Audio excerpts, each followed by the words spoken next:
सड़क सुरक्षा सप्ताह पालन अवसर में आज मीडिया क्लब गुणपुर एवं आदर्श थाना गुणपुर आनुकूल्य एक सचेतन शोभायात्रा अनुष्ठित होइथिला। एही शोभायात्रा मीडिया क्लब गुणपुर सभापति अनिल साहुकार, आवाहक जितेन्द्र सतपथी एवं आदर्श थाना गुणपुर एसडीपीओ बाबुली नायक, थाना अधिकारी उत्तम कुमार साहू नेतृत्व में आयोजन होइथिला। एही अवसर में स्थानीय पुराना बसस्टाण्ड ठारे थिबा गांधीजी प्रतिमूर्ति रे पुष्प माल्यार्पण और दीप प्रज्वलन करा जायथिला।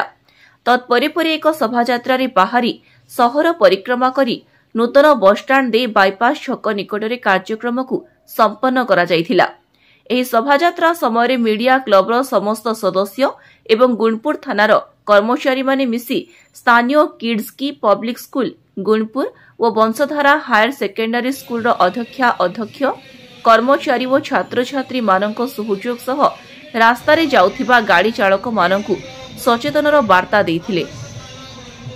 एही समय हेलमेट पिंधिथिबा मोटरसाइकेल चालक एवं सीट बेल्ट लगाई कार चलाउथिबा चालक मानकु गोलाप फूल दे धन्यवाद जणाइथिले एवं गाड़ी चलाइबा समय विभिन्न सतर्कता अवलंबन करिबा पई स्लोगान और फ्लाकार्ड माध्यम रे सचेतनता कराइथिले।